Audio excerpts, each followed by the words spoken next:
Yan ang tutulong sa inyo, pagandahin ang mga buhay ninyo, pagandahin ang mga pamilya ninyo, pagandahin ninyo ang Mandaluyong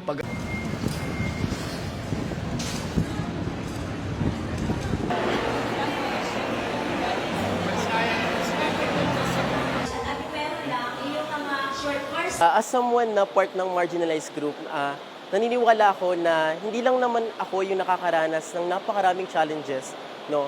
Ngayon, panahon po ng bayaran, especially sa mga thesis, sa mga miscellaneous fee, alam naman natin na ang edukasyon ay hindi libre. At sa maraming pagkakataon, marami pong babayaran. Siyempre, hindi naman po namin alam kung saan po kami kukuha at hindi rin naman ganun kalakihan yung kinikita po ng pamilya namin sa isang buwan. As part ng low-income earners, no, ang malaking tulong ito na even in shortest time na mai-aid niya yung pangangailangan namin, especially magkakaroon kami ng pagkakataon na mabayaran yung mga thesis namin. Karagdagan rin ito sa opportunity para sa amin na at least magkaroon kami ng panibagong pagkakataon na madagdagan kung ano yung meron kami ngayon. Tatlo po kami magkakapatid sa college. So ako po yung panganay. And incoming fourth year po. And sa fourth year, meron kaming thesis and OJT po. So magkasabay yun. Medyo mahirap po na parang i-balance or hatiin yung kinikita ng family ko po dun sa aming tatlo. So, thankful din po kami na isa rin po ako sa mga scholar na nabigyan ng chance na makatanggap ng 20K para rin po magamit ng for thesis and OJT sa darating po na SEM rin. Unang-una po, salamat po sa opportunity po na binigay niyo sa amin, mga estudyante na makatanggap ng 20K at maging isang scholar niyo po. Sana po sa mga susunod pa po na panahon, magpatuloy pa rin po yung yung ganitong programa kasi sobrang laki pong tulong na to sa mga estudyante na nangangailangan po, lalo na po sa mga graduating na students. Sorry po ba? Ayaw mo din. I'm checking, ma'am.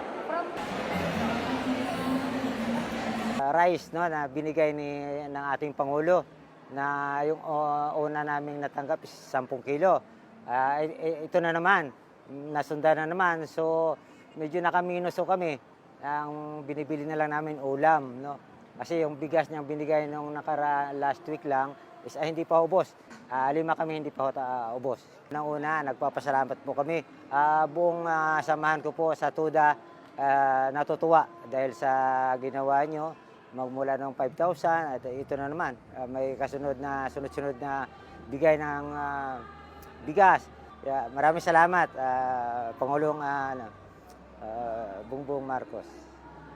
Unang-una po, siyempre yung kita namin is talagang nagbawas po talaga siya. Ni-speak namin na iuwi namin sa aming tahanan ay dati inuwi namin talaga mga 500 or 600. Ngayon kalahati noon ay ang kinikita namin ngayon sa isang araw is 1,000. Kukunin ng 500 yung gasolina kasi may higit sa kalahati ang nagiging taas ng gasolina namin. Tapos ang pagkain pa namin sa araw-araw namin, siguro inuwi namin sa pamilya namin, ma'am, umaabot na lang siya ng mga 300, ganon. Sa hirap po talaga ng aming hanap buhay, katulad nito sa init, ang hirap po ng hanap buhay namin sa kalsada. Kaya po, dahil po sa ginawa ng ating Pangulo na pagtulong po ng 5,000 pesos at saka nagbigay po siya ng every 2 months na bigas, malaking tulong po sa amin bilang isang namamasada na talaga naman pong naramdaman namin yung tulong ng gobyerno. Malaking tulong po sa amin yung ibinibigay po ninyo ngayon, na lalong-lalo na po sa ngayon ay talagang binigyan nyo kami ng katugunan ng aming mga kahilingan. Naniniwala ko sa galing at talino sa pagtatrabaho ng ating Pangulo, gumagawa siya ng paraan para kahit papano at ease natin ang krisis na nararamdaman natin. Isang halimbawa dito, yung proyekto na ginagawa ng ating Pangulo kung saan 42,011 barangays ang kanyang bababaan ng tulong para ipakita na kahit sa panahon ng crisis, may ginagawa siyang paraan para mabawasan to. Alam niyo ho, ang Pangulo natin is matalino, magaling. Isang patunay ho rito, yung sinasabi niya ho, ay hindi lang niya sinabi, kundi ginawa niya. Ito na ho, makikita niyo ho, tulong ho sa mga barangay, tulong sa mga scholar. Kaya isang salita ho, pwede kong patunayan sabihin sa ating Pangulo, gawa, hindi salita. Yan ang Pangulo ng Pilipinas. Maraming salamat po sa ating Pangulong Bongbong Marcos. Kami po ay malugod na natutuwa sapagkat naiintindihan nyo at nararamdaman nyo ang pangangailangan ng mga barangay dito sa ating bansa. Maraming salamat po sa inyong lahat.